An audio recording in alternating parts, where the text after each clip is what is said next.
up, Alex? Well, we're back. I'm so excited. Another game night. I know, and then, if you guys couldn't tell, we're playing. Everdell! And I had to set it up, so I didn't want there to be any, surprise, this is what we're playing. No, this is what we're playing. Yeah. For those of you who don't know us, we're the Boards and Bottles guys. We love pairing amazing drinks with fabulous games, figuring out the pairings, and we love you watching and checking out and letting us know where we're going right, where we're going wrong. So just comment, like, subscribe, and tell us where we went wrong. We did right. Yeah! So tonight we're playing Everdell with Game Night. Definitely. And I feel like, we're heading into the holiday season, Thanksgiving, fall, and just this game screams fall to me. Oh, it does. Everdell's a cool game. Why don't you put us through a little run-through? Oh, man. Okay. So Everdell's a worker placement game. Everybody's got these meeples, and there's various worker placement spaces. You'll see them. They got these little footprint things on them. The resources in this game that you're trying to get, they're beautiful. We got some wood. That is? Yeah, and we got resin and rock pebbles. Pebbles? Yeah. So what you're going to do is you're going to go to these various spaces, and it's the artwork in this game is amazing. Like, check this dude out. Like, it is anthropomorphic animals. What was that Mossflower series? It reminds me of that, right? With the Redwall series of books, where it's like anybody who read back in the day, the Redwall series, there was Mossflower and all these, and I have no idea what you're talking about. I gotta Google this when you're done. They're such good books, but it was all about these woodland creatures trying to stand up against the rats and stuff. Okay. Anyways, but it reminds me of that because there's a monastery and stuff. It just reminds me of Redwall, even though it's its own thing. Yeah, I mean it's definitely got that cozy critter feel. That seems to be super prevalent right now. So yeah, what's going to happen is you're going to start off with just 2 meeples though. And you're like, what can I do with 2 meeples? Like, not much. You're going to go around, you're going to go to these spaces, you're going to get resources, and you're going to get these cards in the meadow, and you're going to create a tableau in front of you. This tableau is so key to this game because you're going to create buildings, and you're going to recruit people to your town. You're going to make this town that just synergizes, and those little 2 actions that you start off with, they're going to sing by the end of this. It explodes. Yeah, especially because your last turns can last forever, it feels like, just because you're stacking abilities. I feel like Alex's last turns take forever too in this game. So one of the most unique things about this game that I think is that you can get off non-synchronous turns. So where you have 2 meeples, the actions that you're able to do with those 2 before you recall them, my actions may be significantly different than yours. When I'm done and I'm going to recall my guys, you're going to go here and you're going to take additional workers, and then you're going to go into the next season. So as you go down, I may be still in spring, Alex may be in summer, and he may end the game way before I do. It never happens that way, but that's a possibility, so that somebody may be done with this game significantly earlier than somebody else. With 2 people, it's not too big a deal because then it's just like, okay, I'm going to go till I drop. With 4, you can really be like, I'll come back in a half hour and see where you guys are. Tell me when it's final scoring time. Exactly. Yeah. But I love it. I love it. They say the gameplay's great at 3. Mm-hmm. It's about a 90-minute game. It's very cool. It is. And there are different achievements that you can work towards. Yep. One of the things I like is if you're into 7 Wonders, and I mean, I know a lot of you probably watching this have actually played this game many, many times because it's so wickedly popular. It is. But just like 7 Wonders, cards' abilities can stack. So if you have one card that's a prerequisite for another, then you can get that card without having to pay the resources for it. And that certain cards, huge. Like Dan said, certain cards can synergize together. Yep. So if you have the king and the queen, or you have the gatherer and the hunter, I don't know, whatever. It works so well. It does. And there's also these other achievements that you're trying to race towards. So there may be some symbols here. So if you get 3 scrolls, you go to this place first, and it's worth 3 victory points at the end.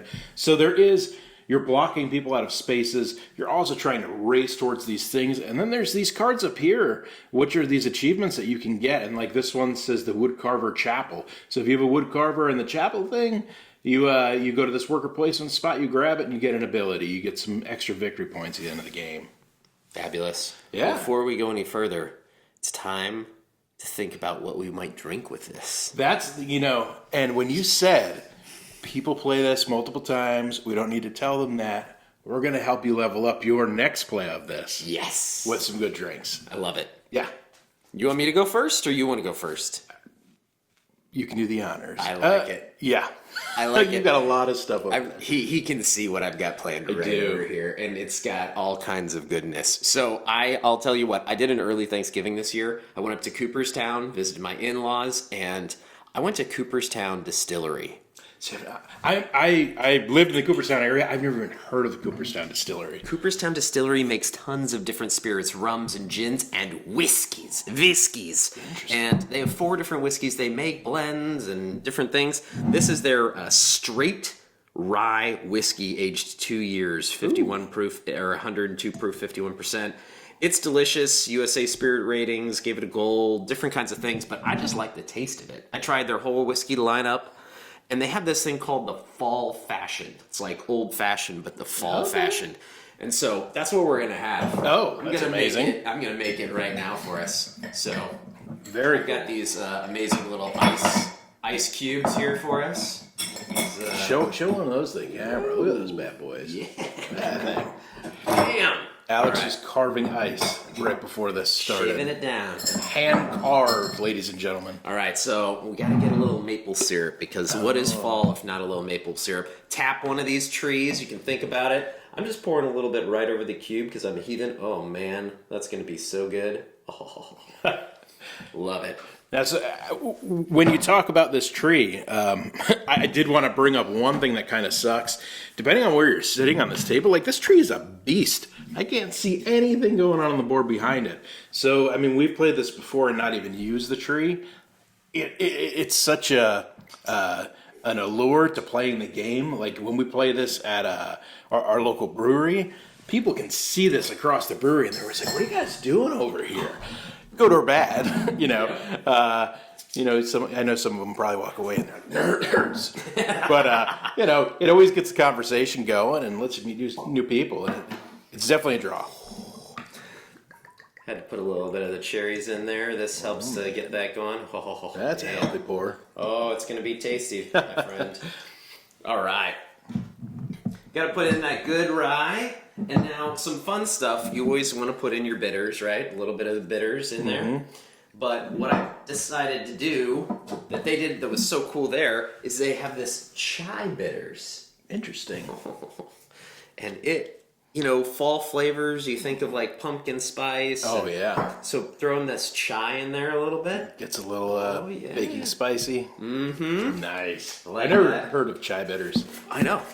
You can already smell it, and then I'm gonna hand you that sucker. Throw in a little orange slice. Oh, that one doesn't fit. Get one that does. Goodness. There we go. Wow. All right, my friend. This is a fall fashioned a la the Cooperstown Distillery, and I might have had two of these before I went to see it. Part of their film festival. It's so cool. So, all right. Woo. Starting off with a little bit of fall fashioned. Cheers. Cheers. That smells heavenly. Oh, man. So that rye really comes through. Mm-hmm. And it is delicious. Rye can get... Sometimes rye has such an awesome spice. And that's why I love it in mixed drinks. Because I think it really, really shines. Like, you can taste that there's whiskey in this. Put a few more if you want. Yeah, and, sure. Get the full effect going. I was So probably spoiled. a little forgiven with that. All right. What I think is really interesting also is the game designer, James Wilson. Mm-hmm. So he's made this game, and really I don't know if he's made too many others. It's just he's done so much with this and all the expansions to it. Because there are 5 or 6 expansions, I think, with Far Shore, I think now is like 6. They have a complete collection box, which they had. I don't know if you've seen it. They had that at the Dice Tower Retreat as one of the exchange games, and I was just like, "Call me first." Yeah, because it comes with like the wood tree and all the. Yep. Yeah, and so I haven't got to delve into a lot of the expansions yet. I have a lot of them. There's Pearlbrook, Belfair, Spire, Missed something. something, Yep. yeah. New something with a train. So there's a ton of expansions for this. And it's weird. It's interesting because I heard from some people that have played with a lot of them that you can't actually use all of them at once.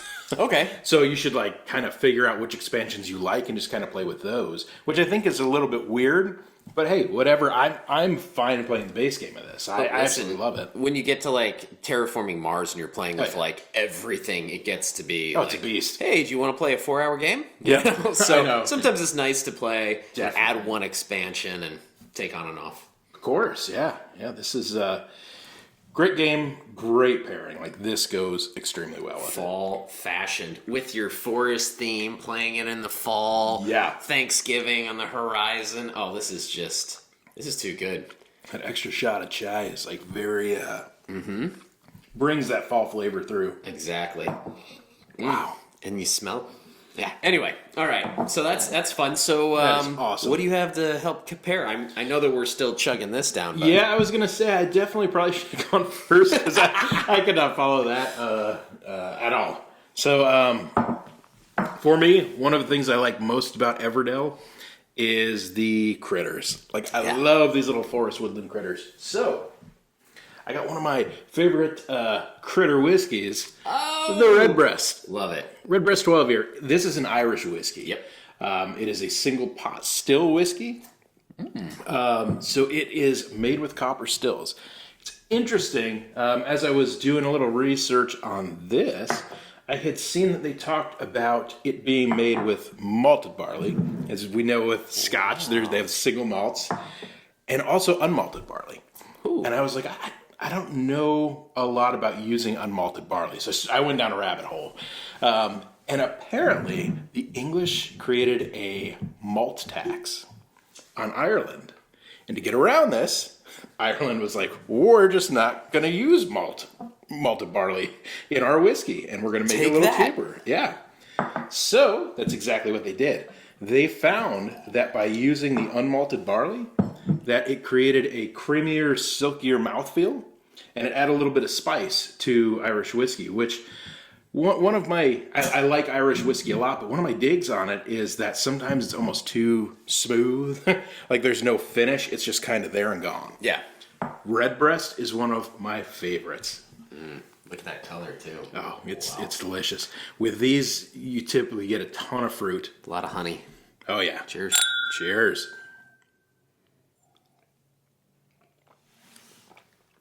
That is just too good. Wow, that is silky smooth though. It's creamy. It is. There's a lot of that buttery creaminess. Oh yeah. And one of the things I always get from this is apricot. I always taste the apricot in this. I got the persimmon.